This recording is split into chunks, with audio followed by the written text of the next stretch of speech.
Yes, once again, it is a time for the novel Animal Farm. Animal Farm. The novel Animal Farm was written by George Orwell. It talks about the life of Russians during the revolution. The writer based the characters of the story to the real ancient leaders of the Russia. Though the novel Animal Farm is an allegoric story, which means the story full of metaphors, it is based on the real history of Russians. We shall see each and everything in characterization of the characters in incoming sessions.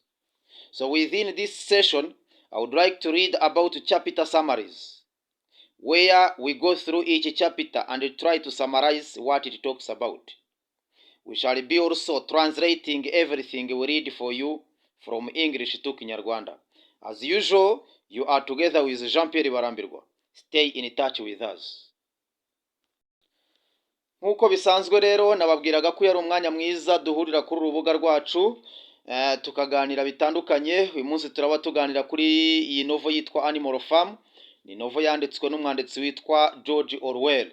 Ivuga rero ku buzima bw'Abarusiya mu gihe cy'impinduramatwara during revolution, Russian revolution. Aha rero bari kutubwira ko nubwo iki gitabo ari igitabo gishingiye ku mizimizo yigereranya rihwanisha metaphors, mu by'ukuri iyo ugiye kureba usanga kivuga ku nkuru zishingiye ku buzima bw'abayobozi bagiye bayobora Uburusiya mu bihe bitandukanye. Hanyuma rero ndababwira nanone kandi ko tuzagerageza kujya kureba ibyaranze buri mu character uko yagiye yandikwa cyangwa se akoreshwa muri iyi nkuru, ndetse tumuhuza n'umuyobozi ahagarariye mu mateka y'Uburusiya. Aha, muri iri somo ry'uno munsi rero cyangwa se mu biganiro turi buze kugirana uyu munsi, ndashaka kugira ngo tuze kuba tuvuga ku ncamake za buri chapter, aho twinjira kuri buri chapitre tukavuga icyo ivuga cyangwa se ibivugwamo.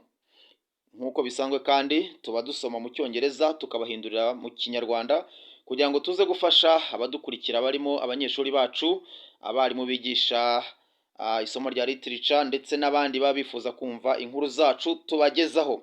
Nk'uko bisanzwe rero muri kumwe na Jean-Pierre Barambirwa, nikaze kuri buri wese. Chapter 1. Mr. Jones lives on the manor farm. He is an alcoholic. The animals of the farm go to the barn to hear what old Major says. The well-respected prized middle-white boar has to say about a recent dream. Blueberry, Jay-Z, and Pincher are the three farm dogs. Boxer and Clover are the two cart horses. Moliere is the white goat, and Benjamin is the donkey. Aha bari kutubwira ko muri chapter 1, bagitangira chapter 1 bari kutubwira ko umugabo umwe witwaga Jones yabaga mu ifamu ye ayitunze, kandi ifamu ikitwa manor farm. Iyo bavuga manor farm ni ukuvuga ngo ni ifamu ariko y'umuntu, yari yobowe n'umuntu. Uyu mugabo akaba ni umusinzi wakundaga kwinywera inzoga cyane, rimwe na rimwe akibagirwa imibereho y'inyamaswa yari yoroye muri iyi famu. Umunsi umwe rero inyamaswa zose byabaye ngombwa ko zigomba guhurira hamwe kugira ngo zumve icyo imwe muri zo yitwaga Old Major icyo yendaga kuzibwira. Aha batubwira neza ko yari igiye kuzisobanurira ibigendanye n'inzozi ifite. Aha rero bari kutubwira ko zimwe mu nyamaswa zatangiye kugenda zihura ziza gake gake. Hari yitwa Blueberry, Jay-Z and Pincher. Izi ngizi ngo ni imbwa zari muri iyo famu, zarahageze aho zagombaga gukorera inama. Yitwa Boxer na Clover, izizo aya ni amafarashi, nazo zahise zihagera. Yitwa Moliere, iyi ni white goat, bari kutubwira ko ari ihene yari ifite ibara ry'umweru. Benjamin is the donkey, bakatubwira ko yitwaga Benjamin nayo ni indogobe. Hanyuma kandi bari kutubwira ko Old Major tells the animals that humans are enemies of animals. Abari kutubwira mu nzozi yasobanuraga, turi kuvuga uriya Old Major yazibwiye ko inyamaswa zose zigomba kuba hamwe kandi umuntu ari umwanzi wazo. Because human forces animals to do all the jobs they cannot do. He also says they must work to overthrow the human race. Abari kutubwira ko umuntu ari umwanzi w'inyamaswa, niko yazisobanuriraga, kandi azibwira neza ko uko byagenda kose umuntu agerageza gukoresha cyangwa se akoresha uko ashoboye mu ngufu ze, agakoresha izi nyamaswa imirimo izi nyamaswa zidashoboye gukora. Yazibwiye rero ko zigomba gukora cyane kugira ngo zibashe gukuraho umuntu ndetse n'ubuyobozi bwe. Old Major teaches them a song, but while they sing it, they wake up Mr. Jones. Abari kutubwira ko nyuma Old Major yagerageje kubwira izindi nyamaswa aya magambo ndetse anazigisha indirimbo yari ikubiyemo ibi bitekerezo byose bigendanye no gushaka ubwigenge. Hanyuma mu gihe zirimo ziyiririmba habayeho kubyutsa Mr. Jones, arazumva nawe arabyuka. Rero muri chapter 1 ni ibyo ngibyo batubwiramo by'ukuntu inyamaswa zari zimaze kwikusanya zihamagawe n'iyi nyamaswa bita Old Major ni ingurube. Bari kutubwira ngo it is a winning middle white boar, ni ingurube ikuze bagereranya n'umukurambere wabyaye ingurube zose. Chapter 2. 3 nights after the meeting, Old Major dies in his sleep. The animals started to think about preparing for the future rebellion. They come up with a system of rebellion ideas, which they called animalism. One night, Mr. Jones became so drunk at a bar, he didn't return to his farm till the next day. Bari kutubwira rero muri chapter ya 2 ko ijoro rimwe, nyuma y'amajoro 3, Old Major yaje gupfa, apfira aho yari aryamye nyuma y'uko aramaze kuzigezaho biriya bitekerezo byo gushaka ubwigenge. Hanyuma inyamaswa zose zihita zitangira gutekereza ukuntu zakora kugira ngo zigere kuri gihe cyazo kiri imbere, future yazo nziza kandi itarimo ubukoroni. Zose rero zashyize hamwe zifata umwanzuro wo kwandika, wo gushyira hamwe ibitekerezo byose birimo kwigenga cyangwa se biganisha ku kwigenga, hanyuma bizishyira muri principe yitwa animalism cyangwa se muri philosophy yitwa animalism. Ijoro rimwe rero nibwo umugabo Mr. Jones ari we nyiri famu ngo yari yasinze cyane, yari avuye kunywa, yari yagiye kunywa hanyuma yibagirwa gutaha hakiri kare ndetse kugeza umunsi ukurikiye ataragaruka. The animals were unfed and became so hungry they broke into the store shed and started to eat the food in the bins.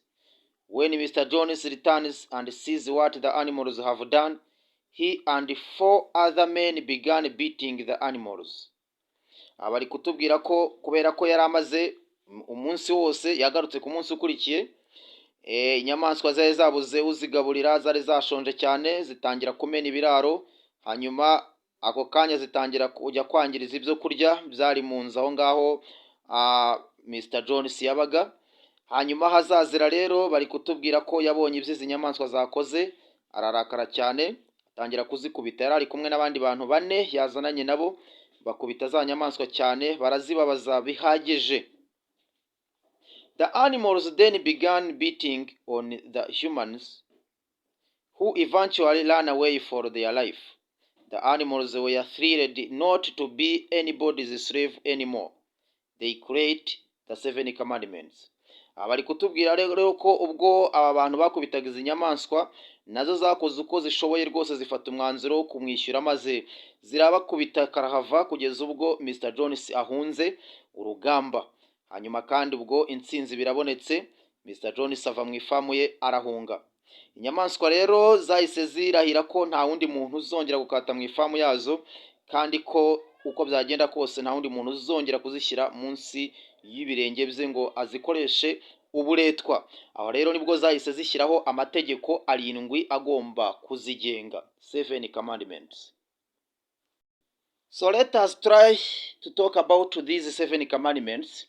The commandment number 1 says, whatever goes up on 2 legs is good, but whatever goes up on whatever goes up on 2 legs is bad, but whatever goes up on 4 legs or wings is good. Bivuga ngo ikigendesha amaguru abiri cyose ni umwanzi, naho ikigendesha amababa cyangwa amaguru ane ni umukunzi. Hari irindi tegeko ryavugaga ngo all animals are equal, inyamaswa zose zirangana. Hari irindi ryavugaga ngo no animal shall kill another, nta nyamaswa izigera ihirahira kwica indi. No animal shall sleep in a bed, nta nyamaswa igomba kuryama mu gitanda. No animal shall drink alcohol, nta nyamaswa n'imwe igomba kunywa ibisindisha. No animal shall wear clothes, nta nyamaswa n'imwe igomba kwambara imyambaro. All animals are equal, inyamaswa zose zirangana. Aha, tubibutse rero ko nyuma yo kwirukana Mr. Jones, izi nyamaswa zavutsemo ebyiri z'inyobozi zirimo iyitwa Napoleon ni ingurube, hakaza n'iyitwa Sinobo nayo ni ingurube. Hanyuma rero izi nyamaswa z'inyobozi zose zigaragaje nk'izishoboye kuba zahita ziyobora ako kanya, kandi zikaba zisabwa gushyira mu bikorwa iby'inzozi za Old Major. Byabaye ngombwa ko iyi yitwa Sinobo ari ikora cyane, ndetse ni nayo yashyize mu bikorwa kwandika aya mategeko ku nkuta zajyaga zigana muri iyi famu. Ukinjira mu ifamu rwose, aho kuri iyo ban, aho niho Sinobo yanditse aya mategeko 7. Chapter 3. The animals all worked hard in the field collectively and were rewarded with a great harvest season. Boxer was the hardest worker of all animals. His personal motto was, I will work harder. Some animals had trouble learning and memorizing the 7 commandments. So Sinobo decided to simplify the commandments to 4 legs good, 2 legs bad. Aha icyo bari kutubwira muri iyi chapter ya 3 nuko inyamaswa ngo zakoze cyane, byabaye ngombwa ko zikora cyane kugira ngo zibashe kugera ku nzozi zazo, kandi zakoreraga hamwe. Ikindi kandi zifuzaga kugera ku musaruro wazo uko zibyifuza. Ahangaha bari kutubwira ko imwe muri izi nyamaswa yitwa Boxer ngo yakoze cyane rwose kurusha n'izindi, kugeza ubwo ishyizeho ikivugo kivuga ngo I will work harder, nzakora cyane. Inyamaswa zimwe na zimwe rero zageragezaga kujya zisoma ariya mategeko, ziyashyira mu mutwe, zikayashyira mu mutwe bihagije ziyavuga kugira ngo zitazayibagirwa, ariko nanone bikazigora kuko gusoma byari ikibazo muri iki gihe. Ntabwo zari zizi gusoma, gushyira mu mutwe ariya mategeko yose byari bigoye. Ni nacyo cyatumye Sinobo afata umwanzuro wo kuyahuza yose, akayagabanya, akayandika mu nteruro imwe ivuga ngo 4 legs good, 2 legs bad. Ikigendesha amaguru ane ni cyiza, icy'amaguru abiri ni kibi. 4 legs good, 2 legs bad. Uko niko byagenze rero, ni nayo nkuru bari kutubwira hano muri chapter ya 3. Chapter 4. Sinobo and Napoleon sent pigeons to neighboring farms, telling them of their rebellion and urging them to do the same. Mr. Jones sits at the Red Lion pub and drinks his problems away. Aha bari kutubwira ko Sinobo na Napoleon niba za ngurube ebyiri zahise zigaragaza nk'inyobozi, ngo zohereje inuma kujya kureba izindi famu bari baturanye, ngo bajye kubwira abantu ba mu zindi famu bari baturanye, bazibwire ibigendanye na rebellion bakoze cyangwa se imyigaragambyo bakoze, ndetse ngo zibabwire ko nabo bagomba gukora nk'ibyo bakoze.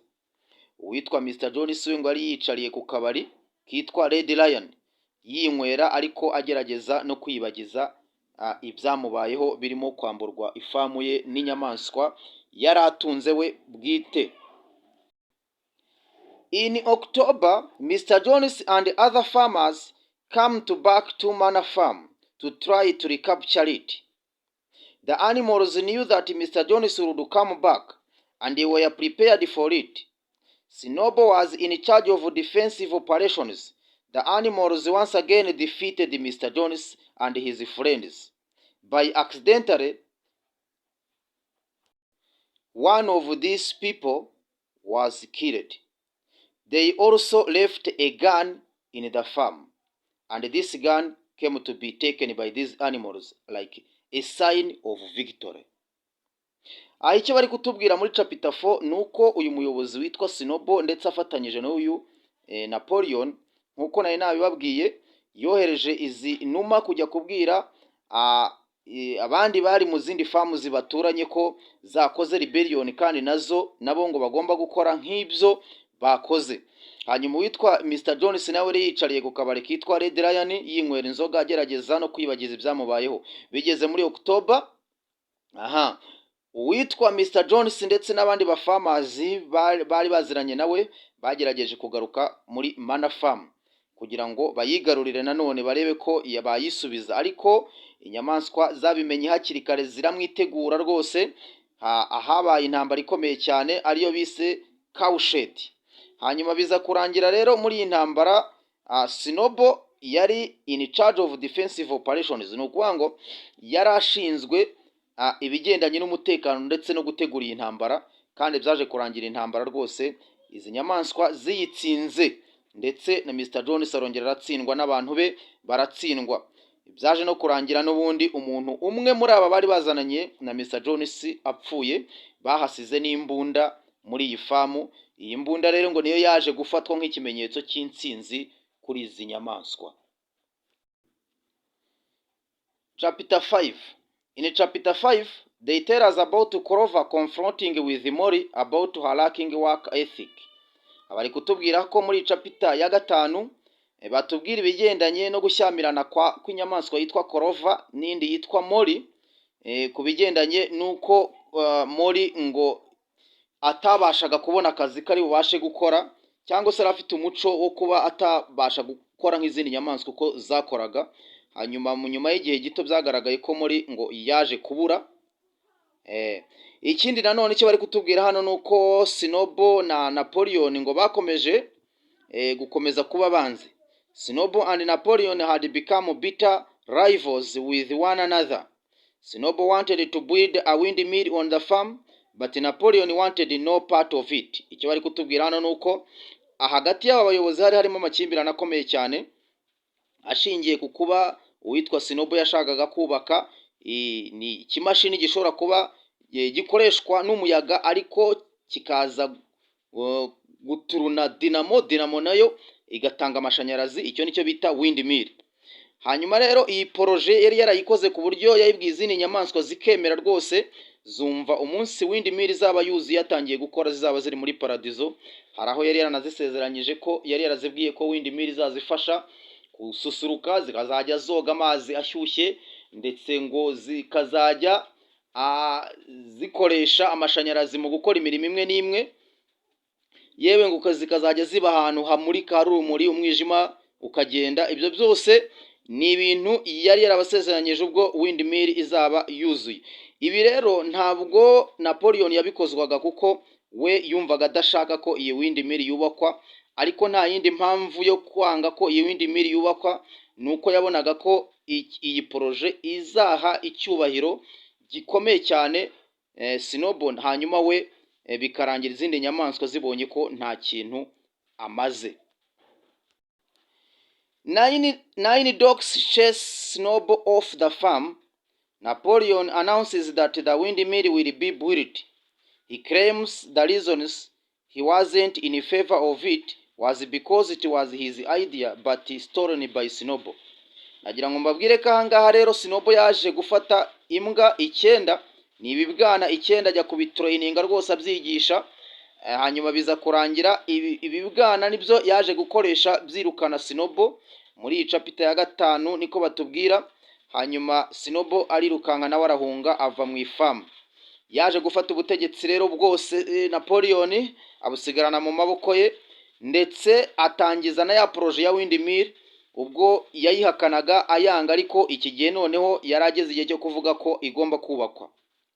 Impamvu yatangaga rero yatumaga yanga, yavugaga ko ngo iyi poroje ngo nubwo na Sinobo yayizanye ngo cyari igitekerezo cya Napoleon we ubwe, ngo ubu rero ngo cyaje kwibwa na Sinobo, ngo nayo mpamvu yabyangaga, ngo ariko igihe ubu ngubu cyari kigeze ngo noneho ishyirwe mu bikorwa, itangire yubakwe.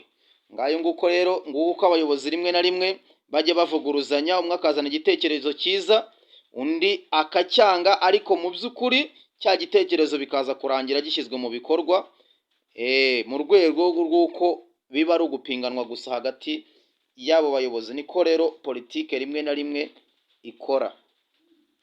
So let us go to chapter 6. The animals work very hard for the entirety of the year. The animals had enough food to last them throughout of the summer, but would have to work hard to have a surplus in the winter. Abari kutubwira ko inyamaswa byabaye ngombwa ko zikora cyane mu mwaka wose ziri gukora, hanyuma kandi zashaka kugira ngo zibashe kubona ibyo kurya bihagije muri iki gihe cyari gigiye gukurikiraho cy'izuba. Byabaye ngombwa rero ko zikora cyane kugira ngo zizabe zifite ibiryo byinshi kandi birenze mu gihe cy'imvura cyari kigiye kuzaza. Every Monday, Mr. Wimper comes around to the farm and gets orders for food or supplies. Mr. Jones, as far away from the farm as he could, to the other side of the country. Abari kutubwira rero ko muri iyi chapter none batubwira ko hari umuntu witwa Mr. Wimper. Uyu nguyu hari ukuntu yavuganaga na Napoleon, yaramugize ambasaderi w'inyamaswa, ariko agahagarara inyamaswa muri sosiyete y'abantu hirya mu zindi famu. Uyu rero ngo rimwe na rimwe yajyaga aza hano mu ifamu, hanyuma akifatira ibyo kurya rwose, bakamuha ibyo kurya akigendera, bakaba ari byo bamuhemba. Hanyuma ikindi nanone bari kutubwira ngo umuntu bita Mr. Jones nyiri famu nawe ngo yari yaragiye kure cyane rwose, kure cyane hashoboka, ku buryo rwose kuba yagaruka muri iyi famu byari bigoranye. Then one morning in November, they wake to find the almost finished windmill in ruins. Even though there had been a violent windstorm the night before, Napoleon blames in it on Sinobo. Abari kutubwira rero ko igitondo kimwe byari mu kwezi kwa 11 in November, inyamaswa zarabyutse rero zisanga ya mashini zubatse windmill yasenyutse. Ngo nubwo rero uko byagenda kose ngo hari habanje kubaho umuyaga mwinshi cyane mu ijoro ryari ryabanje, mu by'ukuri Napoleon ibyo ntago yigeze abyitaho ngo abashe kugaragaza ko ibyo byose iyi windmill yasenyutse kubera uyu muyaga, ahubwo yavuze yuko uwabikoze nta wundi ari Sinobo ubiri inyuma. Napoleon also says that they will begin the rebuilding immediately and will build every day until it is finished. Icyo yakoze rero Napoleon nuko yavuze ko bagiye kongera kubaka iyo windmill, ndetse bakayubaka vuba na vuba cyane, iminsi yose kuzageza igihe yongeye kuzura. So let us go to chapter 7. In January, food was very low on the farm. Napoleon made a deal with Mr. Wimper that he would give him 400 eggs in return for grain and food until the summer came. Bari kutubwira yuko byari mu kwezi kwa mbere, ni January, ngo byageze mu kwezi kwa mbere ibyo kurya mu ifamu byatangiye kubura. Hanyuma Napoleon rero icyo yakoze ni kimwe, ngo yagiranye ibiganiro n'umuntu witwa Mr. Wimper, wa wundi yari yaragize ambasaderi, yari yaragize intasiye ikorera mu bantu.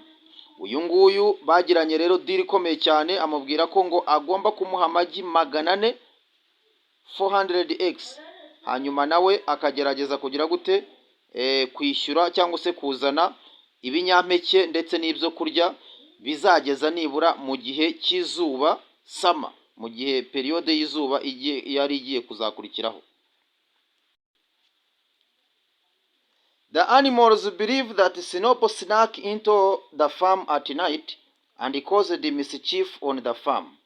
One night at meeting, the dogs attack the 4 pigs and rip their throats out. Abari kutubwira rero ko inyamaswa zari zizi ko cyangwa se zari zarumvishwe ko ngo hari igihe Sinobo ajya aza mu ijoro ngo agateza ibibazo mu ifamu cyangwa se agateza ibyago mu ifamu, cyane cyane ko rwose n'ubundi n'iriya windmill gusenyuka kwayo bari bayimushinjije. Napoleon yari yayimushinjije avuga ko ari we ubiri inyuma. Ijoro rimwe rero ngo izambwa yari yaratoje, izo Napoleon yari yaratoje, byari mu gihe cyo gukora inama, it was in the meeting. Zambwa zarahingutse ngo zibasha gufata ingurube zigera kuri enye, zirazataka rwose zizikuramo imihogo ziyijugunya hanze. Hanyuma bakatubwira ngo they killed everybody who was affiliated with Sinobo's rebellion against Napoleon, including hens, 3 sheep and others. Ngo zishe inyamaswa ariyo yose yashoboraga kuba ifitanye umubano na Sinobo mu kwigomeka zirwanya Napoleon. Muri zo rero hari harimo nk'inkoko, intama nk'eshatu ndetse n'izindi nyamaswa icyo gihe zarishwe. Mwibuke ko hari itegeko ryavugaga ngo no animal shall kill another. Rero byari byahindutse, itegeko ryari ryarangije kwicwa. Let's go to chapter 8. The animals worked so hard, they sometimes thought that it would be better if Mr. Jones was still on the farm. Abari kutubwira ko inyamaswa ngo zakoraga cyane rwose, zari zarasubiye mu buretwa bukomeye cyane nk'uko zari zimeze cya gihe cya Mr. Jones ayoboye farm, ndetse ngo na rimwe na rimwe zifuzaga ko Mr. Jones yakagombye kuba yibereye aho nibura yaragarutse mu ifamu. Zagereranyaga ubuzima zirimo zikabona aribwo bukomeye cyane kurusha izo ubwo zari zirimo Mr. Jones akiri umuyobozi w'iyi famu. Napoleon never came out of the house, or when he did it was a very rare occasions. Muri iki gihe rero uyu muyobozi bita Napoleon wari warafashe ubutegetsi bwose ndetse ari gukoresha igitugu, ngo nta nubwo yajyaga asohoka mu nzu, ngo niyo yabaga bikoze ngo byabaga rwose ari igihe ari uburyo budasanzwe cyangwa se ari ikintu kidasanzwe cyabaye. If anything good happened to any of the animals, they would thank Napoleon for their good fortune. Abari kutubwira ngo iyo hari inyamaswa imwe yabaga hari ikintu, iyo habaga hari ikintu cyiza inyamaswa zakoze, ngo zose zagombaga guhita zishimira Napoleon ngo niwe wabikoze, ugasanga rwose biri kumwitirirwa. During the summer, 3 hens confessed to plotting to kill Napoleon as ordered by Sinobo. They were immediately killed. Abari kutubwira rero ngo igihe kimwe rwose mu gihe igihe cy'izuba, ngo hari inkoko eshatu ngo zaje kwicuza zivuga ko ngo zari zapanze kwica Napoleon, hanyuma rero ngo kandi ngo zibibwirijwe na Sinobo. Ibi rero byatumye izi nkoko zihita zicwa ako kanya. They finished the windmill in autumn. Frederick and 2 dozen more men attack animals and destroy the windmill. Aha bari kutubwira rero ko ubwo iyi windmill yari imaze kuzura muri ya period ya autumn, byaje kurangira umugabo bita Frederick ndetse n'abandi bantu benshi bagera nko kuri 12 bazananye nawe batatse famu, biza kurangira bashwanyaguje ya windmill nanone. This enrages the animals and they push the men off the farm. The animals get drunk from whiskey. Ahanga bari kutubwira ko ibingibi byarakaje inyamaswa, bituma noneho rero zirukana abantu kubarwanya mu buryo bukomeye cyane. Ni nabyo byaje kurangira n'ubundi inyamaswa ziri kwishimira intsinzi yo kwirukana abantu zinywa inzoga rwose ngo zikinywera whisky. Ibingibi ariko byakorwaga na za ngurube ziyobowe n'ubundi umuyobozi wabo mukuru ariwe Napoleon. Rimwe na rimwe rwose ugasanga yasinze ari kwinywera inzoga. Ibi rero tubibutse ko hari itegeko ryavuga ngo no animal shall drink alcohol iri naryo ryari rimaze kwicwa. Chapter 9. During the winter, they reduced the animals' amount of food again, except for the dogs and pigs. In April, the animals decided that they will declare Animal Farm a republic. Ahangaha bari kutubwira ko mu gihe cy'itumba byabaye ngombwa ko bagabanya ibyo kurya nanone byagenerwaga izi nyamaswa zose, ngo uretse imbwa ndetse n'ingurube nizo zitagombaga kugabanyirizwa ibyo kurya. In April, ubwo byari bigeze mu kwezi kwa kane, the animals decided that they will declare Animal Farm a republic. Byabaye ngombwa ko zifata umwanzuro ko zigomba gushyira ku mugaragaro ko Animal Farm ibaye republic cyangwa se ibaye igihugu cyigenga. Napoleon is unanimously voted president. Muri iki gihugu cyigenga rero zari zirimo zivuga, byagaragaye ko Napoleon ari we muyobozi cyangwa se ari we perezida ugomba kuba waratowe akakiyobora wenyine. Boxer falls down and tells that his rank is bothering him. A van came and they thought it was going to take Boxer to the hospital, but the side of the van read Alfred Simon, Horse Slaughterer and Guru Boiler, Wellington.